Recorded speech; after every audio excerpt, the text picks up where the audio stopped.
Friends, thank you very much for joining us. This is not a discussion about a Sunday lecture reading, and I haven't got James here. This is a discussion about a Grove booklet, and I'm joined here by a long-standing Grove colleague, John Leach. John, very nice to see you. Hello, nice to be with you. John, you've been involved with Grove Books for quite a time, haven't you? Yeah, I'm trying to remember. I think it was probably about 1990 that Colin Buchanan, bless him, invited me to join Grove, and I've been there ever since. There have been times when I felt like giving up, but I've never quite managed it yet. And you're a prolific author as well. How many booklets have you written now? I think I've lost count a bit. I think this current booklet is number 22. Wow.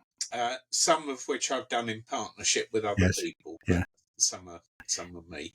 I think that might be a record, and I think probably you deserve a prize of some sort. Thank you. I think I overtook Colin at about 21 or something. I think you probably did. Now, this booklet that you've written, you've actually got it there, I think. If you want to give it a wave. There it is. There it is. And it's called Who Am I as a Worship Leader?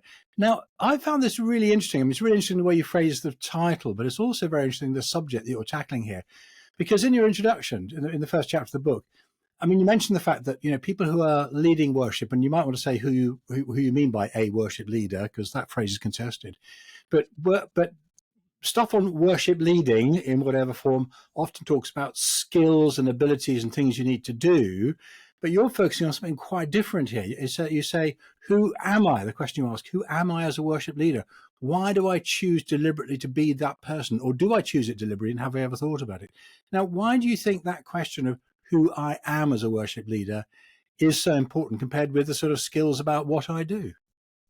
I think they're both important, but I think one of the joys of retirement is not going to your own church, but going to other people's churches. And I began to realise that there were a lot of people who I love dearly and are really lovely friends, but now and then just annoy me a bit, as I'm sure I do them. So that's fine. Okay. And that got me thinking about some of the people over the years who have led me in worship, and some of the kind of personas through which they have done that. And some more helpful than others, really. We ought to just chip in here, because you actually do talk about what you mean by a worship leader. Yeah, basically, I'm talking about anyone who is up front in a public worship setting. So, yes, it might be the priest at the altar table, but it might equally be the quotes worship leader behind the guitar or the keyboard, lay leaders of worship, whatever. So it certainly isn't a book about clergy. And even the way that we do, for example, intercessions, we may still come over as a particular persona. So really, it's a very wide-ranging thing, and I hope it'll be useful for all kinds of people. And I guess as well as a lecturer now, there are some lessons there in that world as well. So it's about who we are when we are up front in front of people, but with a particular focus on how we can lead them into the worship of God, hopefully. I love your few examples, just to sort of open up the conversation. And you've got some examples of the way that people might introduce a service or might introduce something. And you've got some lovely titles here, just from the booklet. This is on page 4. The Eternal Optimist, The Jaded Cynic, The Pantomime Amateur, The Apologist, and so on. So that's obviously, again, sort of reflection from your own experience of some things that maybe you liked and maybe slightly annoyed you. Yeah, and I'm hoping my friends won't recognise... Well, I'm kind of hoping my friends won't recognise themselves in those caricature descriptions, but there's another bit in me hopes they will, and will perhaps do something about it. Yeah. Well, I mean, that does raise an interesting question, because in chapter 2, I mean, you've actually written this with your son, haven't you? So, and he's not in Christian ministry, but he is involved in the world of, presenting and that sort of thing. But he just raises an opening question, which is, do we need to be thinking about this, about the persona that we project? Isn't it a bit dishonest to pretend something? But actually, there is a question here about raising self-awareness and asking some critical questions about how we do come across, and that's important.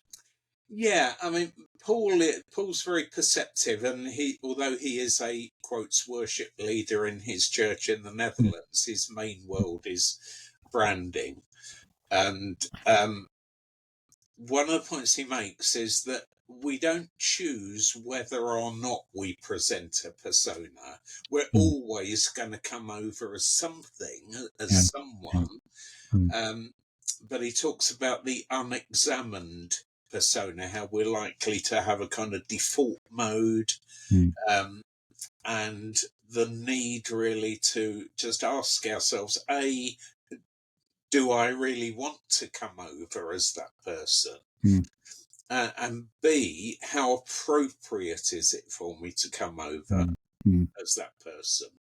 And different circumstances, different types of worship, different times in worship, different seasons of the liturgical year might demand different personas when we're leading sensitively within those. So I don't think it's a case of am I choosing to put on a performance or not? I'm always putting on a performance. Is it a helpful one? And do I really want to be this person? I think.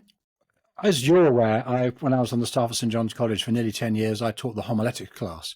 And one of the phrases that I used there was to say, you want to be yourself, but you want to be your preaching self, because you wouldn't be the same self when you're preaching as you are if you're sitting in a pub or if you're watching a football match. I mean, you are still being yourself in those different places.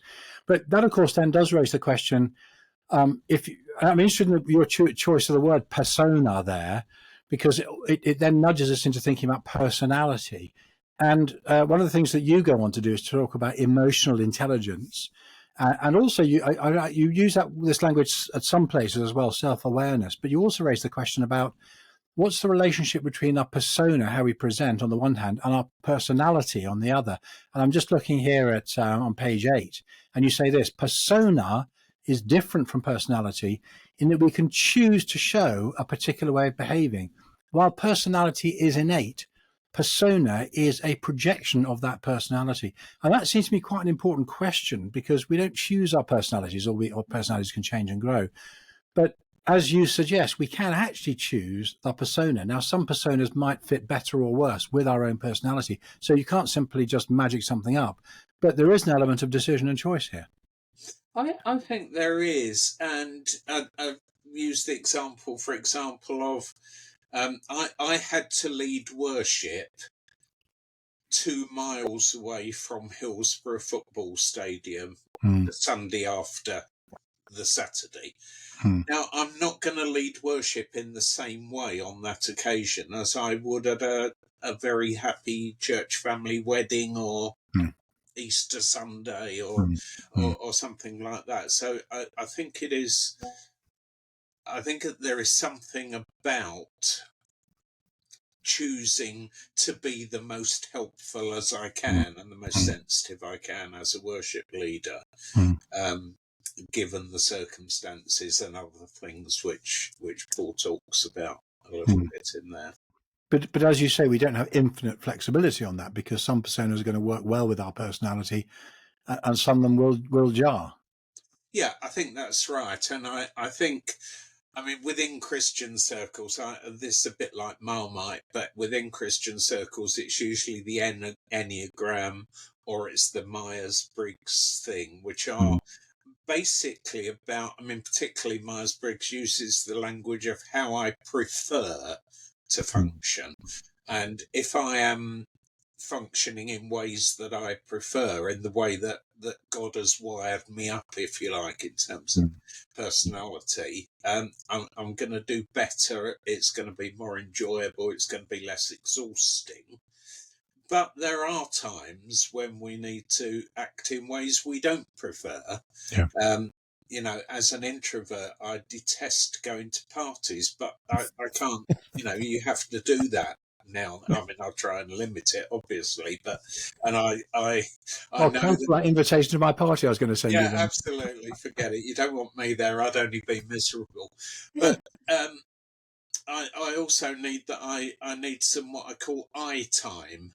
If I've been in a large group of people, you know, when I finish teaching, for example, I need to kind of and breathe and just have a bit of space on my own, and that's who I am. But I think persona is something I do have, not unlimited, but much more choice about. Yeah. And you know, Paul uses the example, if you're not naturally a funny kind of person, Yeah. to try too hard to come over as the stand-up comedian is just weak and groany and doesn't convince anyone. Yeah.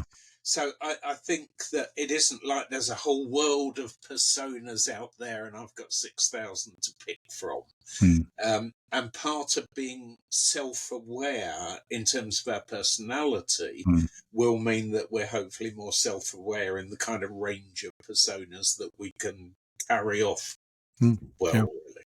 Now, some people would say, on the one hand, I shouldn't be any persona. I should be hidden. Maybe this is a sort of theology around wearing robes. It's not about me. It's about fulfilling a role, and my personality needs to disappear. On the other extreme, some people will say, well, there's only one persona I want. That's the persona of Jesus. I want to be like Jesus. Yeah. You don't find either of those persuasive, I don't think, do you? Well, I mean, I get the Catholic idea of what's called the faceless priest. And when you put your tat on, you are really hiding yourself. And it is the role of priest, the persona, if you like, of priest that comes over, and who you are is irrelevant. So that's why you intone the gospel, lest you give particular emphases to different words which are of your invention. Whereas if you like, the neutral reading of scripture allows it to speak to different. Yeah, I get that. But you don't find it convincing? I'm not convinced, no. really, because some people, I think, naturally have quite, I don't want to say extravagant, but extravagant personalities. And you'd need a heck of a lot of vestments to hide that. And also, if you're a clergy, which is mainly what this is about, presumably you are in some kind of pastoral relationship with your flock, and then suddenly on Sunday all that warmth and friendliness and care goes, and you just become a mass machine kind of thing. So I respect that view. I can see it. I can see where it's coming from, and of course, the last thing we want is any persona to get in the way of people meeting with God. But I'm not convinced that to pretend you're not projecting a persona is convincing. The other thing is yes, of course, we all want to be like Jesus. And Paul talks about imitating him as he imitates Christ. Now, this is St. Paul, not your son, Paul. Yes, sorry, St. Paul. Yeah. Well, your son may be a saint as well. My son is the saint, but not that much. But I think that, in a sense, my question is, which Jesus do we want to imitate? Because when you read the Gospels, we actually see Jesus with a lot of different personas.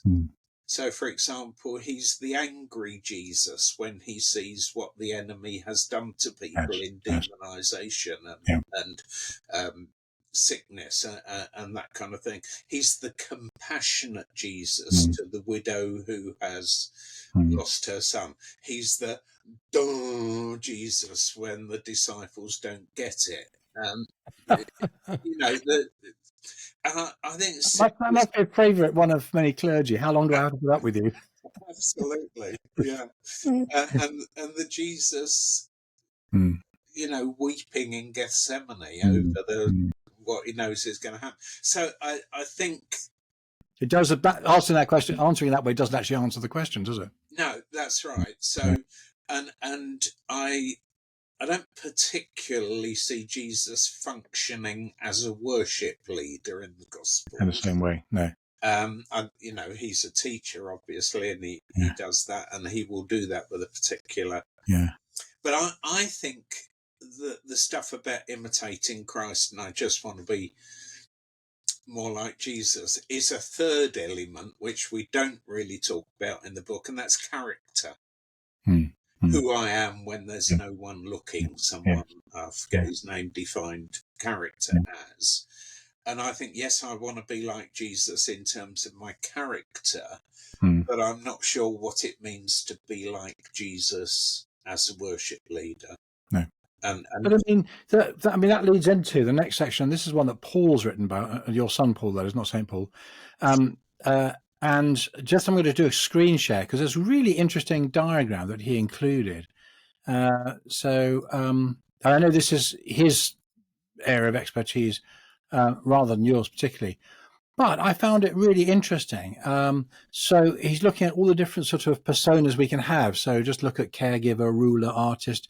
Interesting that he groups those as providing structure. Innocent sage, explorer, spiritual quest, rebel, magician, hero, leaving a mark, everyman, jester, lover, connecting to others.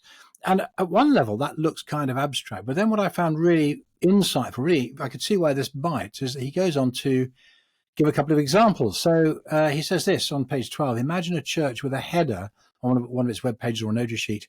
All are welcome for our Sunday morning service, followed by coffee and biscuits. Now, at one level, I'd say, well, that's just something you say, it's pretty neutral. But of course, he says, well, no, that is actually falling into one of these archetypes, one of these personae. He says you might call this a caregiver or perhaps everyman. And then he goes, how might the same invitation sound if you wanted to portray a sage persona, perhaps? How much do you really know about Habakkuk? Join us on Sunday as we delve into the hermeneutics and historical context of this oft misunderstood book. Now, you may or may not want to have that on your notice sheet and your website, but he does illustrate the point that you don't just have to trot out the sort of saying things without reflecting on it. And it's inviting reflection, saying, well, how do we want to communicate? What do we want to embody as we explore these things together? Yeah, and I think this is something particularly that Paul has brought into the mix because, as you say, it's his world, not mine. But his job is to work for a global company which has national manifestations. And he was brought into this job to create a kind of worldwide brand while still allowing the different national bits of this company to have their own kind of personality and so on. So he's very good on this world, and this stuff is based on work from Jung and his kind of archetypes, realizing that across the world in widely differing cultures, there are these same kind of archetypes appear, which led him to suggest that there is something bigger about the human race than individual manifestations of it. Now, some people might be a bit unnerved by your mention of Jungian archetypes. There are various different theories about that. I would want to be quite pragmatic and simply say it's a map that gives you some language to talk about different personas and different ways of presenting. Yeah, and this is the kind of view that says I'll only go to a dentist if he's a Christian. Whereas some would say I'd like to go to a good dentist and I trust that he's good at what he does. And if he happens to be a Christian, in one sense, that's irrelevant. And in another sense, that's probably quite nice. But to say that there is no wisdom that comes from secular people who don't necessarily believe in God or anything like that is a bit naive, I think. And it's not how we live most of our lives. So one wouldn't want to buy Jung 100% everything, and one would want to critique his work according to scripture. But that doesn't stop us, I don't think, from saying he's onto something here. Absolutely. And And there's one example, I can't remember whether it was you who gave it or Paul, talking about being in different parts of the United States, for example. Yeah, that's Paul, because he does a lot of work in the States. Yeah, because sort of when he said, when you're in New York, then when you present things, they're expected to be slick and polished. When you're in the deep South, you expect things to be conversational. I think one of the things I've noticed as well is in different church traditions. So, for example, if you're in a Reformed tradition, people will have a certain persona. If you're in a Pentecostal tradition, it'll be completely different. Yeah, absolutely. Yeah, and I'm a firm believer in congregations having personalities as well. And at times, I think when, as a congregation, we might be, for example, engaging in some piece of evangelism in the community, we need to think about what our corporate persona, how do we want to come over to this community. So there's lots of levels that you can apply this at. Yeah. Now you get on. Then we come back to your chapter next, and this is headed, "Why does this matter?" And you start off by referring to another great booklet by Mark Erie and Carolyn Headley on mission and liturgical worship. And sometimes people talk about worship as a shop window, but actually their language there, it's more like a supermarket shelf. When people come in, they're actually not just seeing a presentation, they're seeing really who we are. Yeah. And we want that to be a positive experience for them. Yes, I think that's right. I start off with 3 principles here. We want worship to be a positive experience for people, whether they're regulars or visitors. We want our worship to point to and to portray accurately the God and Father of our Lord Jesus Christ. So that theological aspect, am I being something which disagrees with what I would want to say theologically? That's a big question for liturgists as well. Am I doing something that denies the theology I actually believe?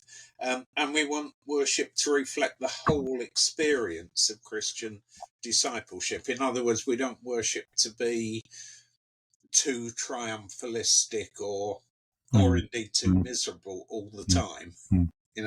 There's that kind of thing. So I think few would probably disagree with those 3 principles. So therefore, I'm wanting to say, I think this matters because it is possible for me to behave, usually in unexamined ways, in ways which can stop it from being positive, which can inadequately portray the God and Father of our Lord Jesus Christ, and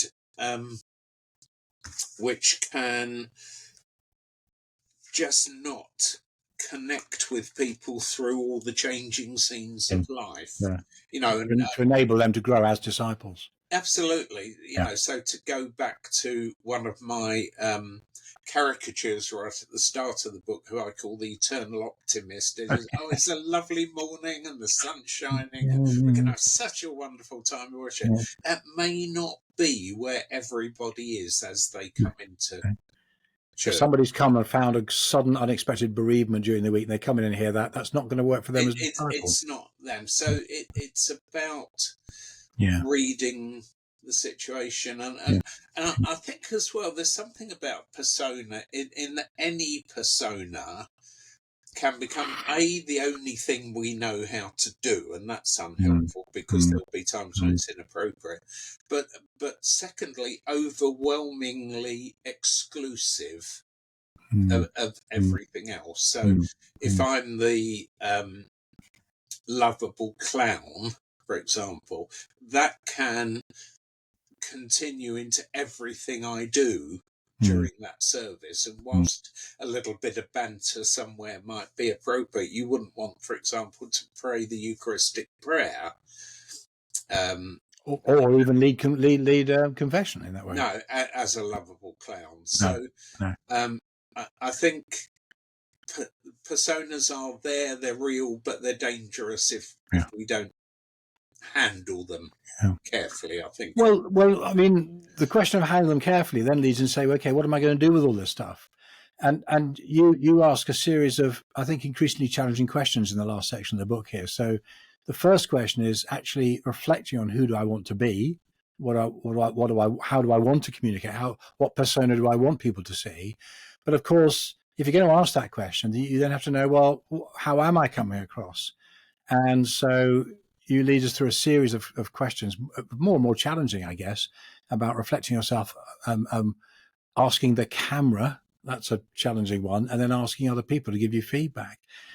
Which do you think is the most critical here, or are they appropriate at different levels of experience? I think all of them are quite important. I taught this material actually last Saturday for the first time to a group of clergy and lay worship leaders. And one of the books which I mentioned right in the start is one of the very few books I've encountered which talks about leading worship from this point of view is by a Roman Catholic guy called Robert Hovda, and the book is called Strong, Loving and Wise. And so I got my students on Saturday to do a what 3 words exercise. If they were going to describe themselves as a worship leader, what 3 words would they want? And of course, the other thing which has been there for me throughout this book is that it has made me ask all these questions about myself. How do I come over? Who do I annoy when I lead worship? And in particular with this one, what 3 words would I want as a worship leader? And I think, like you, I haven't done it as much as you, but I have taught preaching in the past. And I always encourage students to, back in the old days, to listen to themselves, to record it and listen on audio. And now, of course, you can do that fairly easily on video. And people's immediate and instinctive reaction is, I could never do that. It's so scary. I can't listen to myself on. But you have to do that because that's what other people are experiencing. If you don't know what they're experiencing, unless you actually say that actual thing, hear it and watch you're not willing to listen to yourself. Why do you think that we want to listen to exactly each week? So I think that is quite important. And you yourself, Ian, actually improved the book, which I thought was a wonderful idea, which is when you watch a video of yourself back preaching, play it on double speed, which has 2 positive effects. Number 1 is that your movements and idiosyncrasies are really exaggerated for you to see. And the second thing is you only have to endure looking at yourself for half the amount of time that you would if you played it back. But I think we've got to get over ourselves and be willing to think, if I expect other people to watch me and listen to me, then how dare I not be willing to do that for myself? So I think that's one very important level, really. I remember in the old days teaching preaching, well before online services and iPhones and that sort of thing. And we used to, one of the big organizational things was juggling around who's got the camcorder. We'd rent them out and schedule them out and so on. We had college, we actually had a group of camcorders which people could borrow. So that was the way, that's why we did it in the old days, John. Now we've got phones, haven't we? And I hear tell you can actually make phone calls on them as well. If you want, a bit old school though, a bit old school. It really is. Yeah, you're right. But I mean, it is a really key discipline, and I make myself, because I make my videos and I put them online, I watch them back, and I want to see how I'm coming over and how people are receiving. And the worst thing is, for our weekly videos I do with James Blanford Baker, my mother-in-law who lives with us, she watches them, and this afternoon I could hear her watching me, so I'm bound to get some feedback on it. So it's painful but necessary, and both for preaching and in leading worship in all forms. I think I would say though that in terms of persona, I can listen back to a sermon and see whether that was a good sermon, helpful, and all the rest of it. But in terms of persona, excuse me, it's something that you see over the longer term. Yes. And it may be that one week I will be led in worship by the pantomime animateur who winds us all up and said, that wasn't loud enough, let's try that again. Now I might get away with that one week, but when it's every week, and that's all they know how to be. That's what's annoying. So it's more than just a case of watch one service. Yeah, for sure. I think actually you need to look for the longer term. And that's why your last suggestion of actually conducting an audit is actually so useful, because it addresses that question, doesn't it? Yeah, if I want to know if I'm annoying people, one fairly good way of finding that out is to say to people, "Am I annoying you?" I know we're in Christian circles and people are basically nice most of the time. Yeah. But if ask the question, to say I'm concerned about this area, I'm doing some thinking about it, I need your help, could you just give me some little bit of feedback about that? And I can take it. I'm a big boy now, you're not going to make me cry, but hopefully you will make me think and change, possibly for the better. So I think it's really worth doing. John, that is fascinating. Thank you so much for your time. Just one last question. Very interesting. You wrote this book with your son. You like writing growth booklets, and it's good to write with another family member too. It was lovely. I mean, Paul and I get on really well, and we think alike about quite a lot of stuff. But our worlds of expertise, as we've said, are quite different. There's other things where he far outstrips me in his kind of wisdom. And the added challenge of this was him living in the Netherlands and me living in Sheffield. And so I discovered the gift of Google Docs, which I'd not encountered before. So that's how that was the mechanism for it. And in fact, although it says John wrote this bit, Paul wrote that bit, it was much more fluid than that. We both had input into each other's bits and pieces. But I think he writes well. And it was a joy to do it. I know you're modelling a Paul-Timothy relationship there. Well, it's your literal son. I'm not sure which one's Paul and which one's Timothy, but but no, it was great fun. And who knows, it may not be the last. I think I've got a few more growth books left. Excellent. Give us another wave of the book. Folks, do explore. You can, the link is below. You can get it from the Grow Books website. It's $4.95, post free in the UK, or you can get a PDF e-booklet as well. So, John, thanks very much for joining us. Pleasure. Thank you for joining us, and look forward to seeing you again next time. Okay. Bye-bye. Cheers. Bye.